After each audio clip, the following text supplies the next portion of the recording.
السلام عليكم. السلام ورحمة الله. تفضل. كيف حالك يا شيخ؟ الحمد لله. من أي البلاد تتصل؟ أنا من المغرب.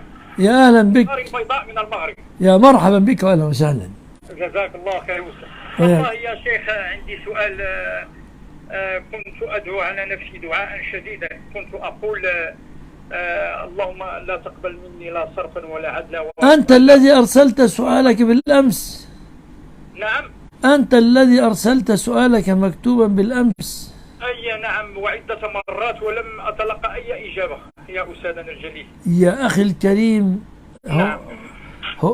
أنت جاهل جهل عظيم عظيم. ما رأيت في حياتي جاهل مثلك. لا حول ولا قوة. قل لك لماذا.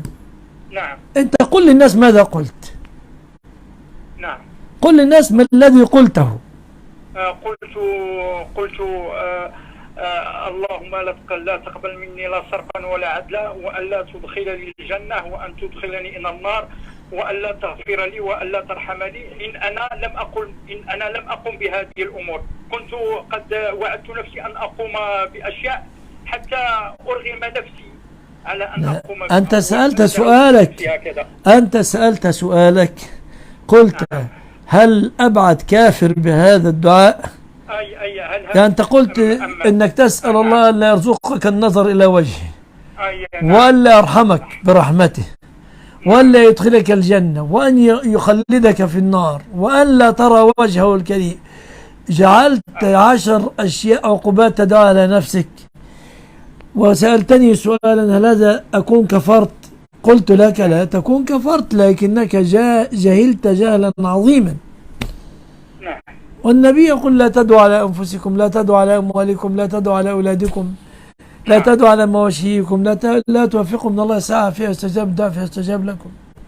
لا حول ولا قوة. أنت لست بكافر خلاص. أنا الآن متزوج وعندي أولاد، فهذا ليس ردة أو كفر يا أستاذ. لا، ليس ردة أو كفر، لكن جهل لا تعد إليه. صافي، جزاك الله خير. لن أعود أبدا مهما حييت إن شاء الله. قل إن شاء الله. أيوة أحسنت، قلت إن شاء الله أحسنت. صعب أن يدعى لنفسي بهذه الدعوات. لا حول ولا قوة إلا بالله. السلام عليكم.